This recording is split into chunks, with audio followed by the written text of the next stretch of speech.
Some time ago, I was in Detroit for a Shabbaton for Partners in Torah, and I was having lunch, and at my table was sitting somebody who's a friend and a great philanthropist and a special Jew. His name is Gary Turgo. And we were schmoozing over lunch, and he shares with me the following experience.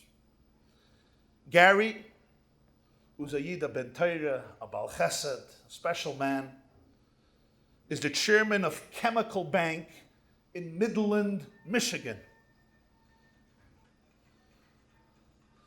And he's sitting in his office on the 11th floor of the bank. And a call comes in to the chairman, Mr. Turgo. On the other line, on the other side of he picks up the phone, and a man is speaking to him. He says, "Is your name Gary Turgo? Are you the chairman of the bank?" He says, "Yes." He says, "Well, let me introduce myself. I am a Jew. I live in Dublin, Ohio. And I tell you that I am embarrassed with you as a Jew. The Jewish people are embarrassed to have you as one of our people. And I know previously you were chairman of the previous bank, its predecessor, Talmar, which you named after your grandfather. Your grandfather is turning over in the grave from shame that you are his grandson." Gary tells me, I didn't expect such a shalom aleichem and a baruch haba and such beautiful compliments on a nice morning in Michigan. I say, before you go on, could you tell me what happened, what the problem is? Maybe I can help. He says, "Help? Help? Disgusting, despicable, and it's your bank." He says, "Please relax and tell me what happened. Maybe I can help." So I'll tell you what happened. I'm 91 years old. My wife died not long ago. We have no children. There's nothing left after us. But 40 years ago, we built a home together. I needed $40,000 loan to build our home in Dublin, Ohio. And I took out a loan, I took out a mortgage for our home. Today the home is worth close to $1 million. I never defaulted paying a mortgage for even 1 month. For 40 years, every month I sent in my check loyally and faithfully.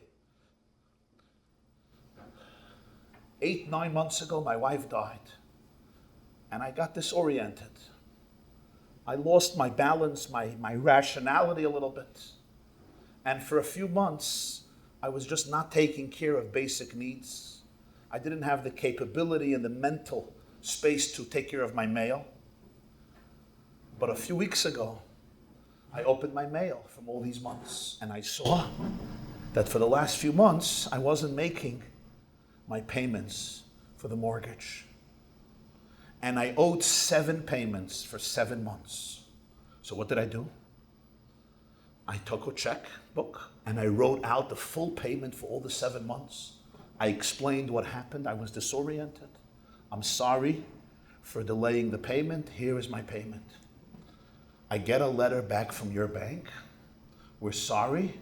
The home is up for foreclosure. I write back, I don't understand. I paid up these 7 months, too late, it's up for foreclosure. Because this is your bank. This is what you do to a 91-year-old Jewish widower who has nothing but his home. Gary says, "Please give me your address, your name, your number. Let me see what I can do." He hangs up, he goes down to the 4th floor where they deal with foreclosure. He asks the person there to put in the name. Person puts in the name. It comes up, and he says, "Yeah, it's up for foreclosure." Gary says, "Listen, could you tell me how much he owes on this entire home? With all the penalties, with all the fines, how much is owed on this home?" Person looks up and says, $5,200. He says, "Okay, just do me a favor. Forget this foreclosure. Leave it alone. Cancel it out. It's done." He says, "We can't. The mortgage was bought by a servicer. It's out of our hands. It's not ours. There's nothing we can do." Gary says, here's a check. $5,200, he writes out a check. Overnight it to the servicer who bought this mortgage. I'm taking it. You make sure it goes back, a message goes back to this Jew, this 91-year-old Jew in Dublin, and send him the news and all is taken care of. And Gary wrote a note. Your home was paid off for completely. Forget this 7 months, take back your check, it's fine, we're not depositing that. Fines, penalties, all covered. You owe not a penny on this home. May you enjoy this home for many long, happy, prosperous, and healthy years. Gary Turgo. And it's overnight to the servicer. All is settled. Gary says, make sure you confirm with me when it's done. Make sure the Jew gets my note and the message that the home is his. Great. Done. Life moves on. He tells me around a year later, he gets a call one day. A man introduces himself as a lawyer who practices in Dublin, Ohio. Is your name Mr. Turgo? Yes. Do you remember a Jew in Dublin by this and this name? He says, you have to remind me. He says, this is a man who almost lost his home, $5,200. He says, yeah, of course. Was it settled? Did the man get the note that everything was taken care of? He says, yes. And I'm here to tell you that this person died yesterday. And he has no family, he has no children. He says, I'm so sorry to hear. Is there anything I can do? Is everything fine? He says, yeah, there's not much you can do. But I want to tell you a few days after he got that note, he called me. And he said, we have to change the will. And he changed his will. His final will and testament he changed. And what he put in is that this home should go to Gary Turgo to distribute to any charity of his liking. So now you have a home, and tell me what you want. It's your house. How much is the house worth on the market? $850,000. Gary tells me, he says, Rabbi Jacobson, not bad. $5,200. I got an $850,000 home. Not such a bad investment deal. And the lawyer says, what do you want me to do? So Gary says, put it up. Let's get the money. And I'll distribute it to charity. The man says, great. But Gary says, I need to ask you one thing. What was his passion? If he would give it to charity, what was his passion? And he says the charities he used to give went to Israel. So Gary said, okay, take the $850,000. He split it up between 10 moizdas, holy moizdas in Israel, of Torah and tzedakah, including yeshivas and kollalim. And, as he told me before Pesach, they each got their check and the $850,000 were distributed.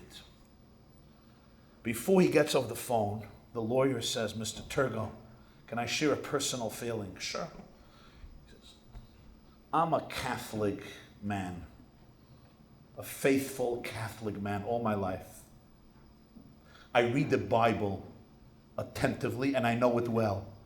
I never understood, why did God make the Jews his chosen people? Why them? What did they do? Why them? As far as the Bible is concerned, they don't stop sinning. They're revolting. They're always complaining. They're chronic complainers. They appreciate nothing. And I didn't know, why did God make Jews the chosen people? He says, now I know. When I saw your behavior towards this man, now I know why you were the chosen people. That, my friends,